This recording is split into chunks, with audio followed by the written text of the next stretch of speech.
Justin G, Brazil and China trade agreement. What does this mean? Oh yeah, so Brazil and China agreed to trade using their own currencies back and forth. A lot of people are like, this is the death of the dollar. Not really, because the Chinese yuan is artificially pegged to the US dollar. And the US dollar is China's largest import. So using the yuan as an international currency is the same thing as using the dollar, but with extra steps. Right? Like, China has printed more of their currency than even the US has recently. But they've artificially pegged the value of that currency to the US dollar. So whatever the US dollar does, the Chinese yuan goes with it.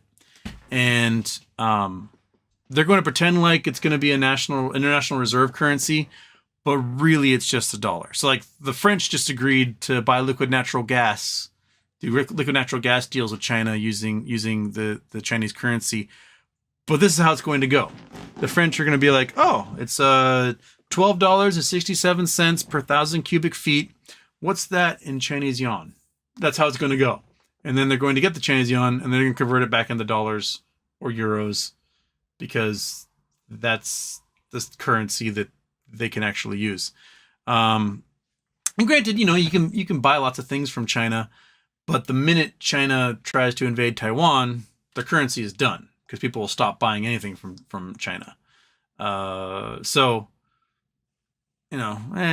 if like China is wholly dependent upon U.S. investors buying bonds from China in U.S. dollars so that China can build their infrastructure and everything, and that is a third of their entire economy outside of their industrialized production of things, China's going to have a real problem on their hands if they don't pay back those bonds. Their currency, while maybe artificially pegged to the US dollar, if they don't pay their debts, their currency is going to be 100% worthless. So, especially if they try to invade Taiwan. Invading Taiwan will be the dumbest thing the Chinese government could possibly do. And especially for a population that in 30 years is going to be half of what it is now. They're aging. They're not having babies. They're having brain drain problems.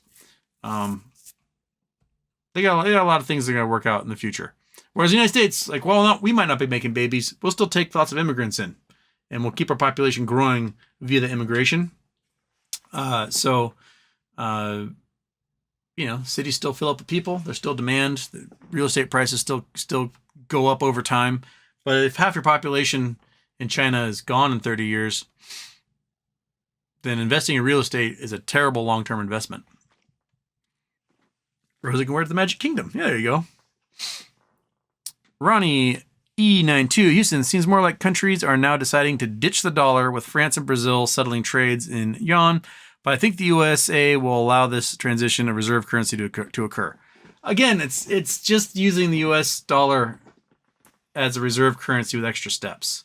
Folks are saying, oh, but China's gold backed. No, they're not. They're not gold backed. They are artificially pegged to the US dollar. You can buy gold with it, but you're buying that gold at the US dollar prices. So everything China is doing is like a facade, because they're not a true fiat currency. Their value is artificially set by the Chinese government. Chinese government says, today, the yuan is 7 to every US dollar, and it will remain that way until we say otherwise. Meanwhile, they print and print and print and print and print, and it does not affect their currency because they're artificially changing it. So what the U.S. government could do, if the U.S. government really wanted to, is they could say, okay, we're going to artificially peg the U.S. dollar to the Chinese yuan. And it's going to be 6 Chinese yuan to the U.S. dollar. And that is the value it will be forever. And we can print as much as we want to and not have any after effects. And we could just screw them over that way. The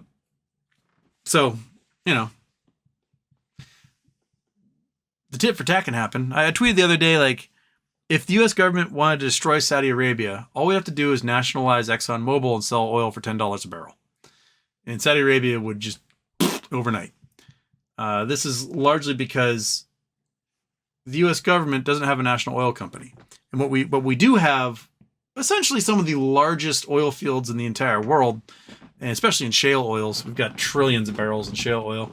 And that when energy rights come up for auction, these private companies bid on it, and they get it for pennies, and then we tax them on it for pennies. And the U.S. taxpayers don't really see any benefit out of all the resources that sit on federal lands.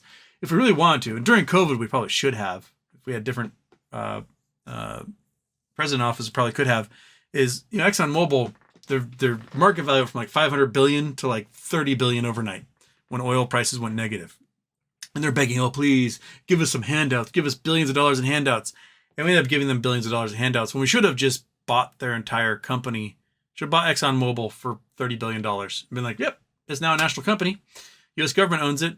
No more bidding on contracts for oil. We just drill where we own. Do it like Norway. Do it like Saudi Arabia. Do it like Venezuela. These national oil companies all do their thing because it's on national land. So they can get it at cost now and not have to worry about bidding and paying royalties and all that stuff. And you can pump as much as you want. You can drop the price as low as you want, because if you don't need to make a profit because you're trying to just screw over someone else, you can do that. So just like how we can do that with oil if we wanted to, we're not going to, but we could if we wanted to. We can kind of do that with the Chinese yuan as well. They artificially peg it to ours. We artificially peg it to theirs. So we can make an arbitrage market that would just fuck with the Chinese yuan. They say it's worth 7 to 1. We say it's worth 6 to 1. Oh, arbitrage. Woo! You know, I can buy it for 6 and sell it for 7. What? Yeah. So we can just screw them over really badly if we want to.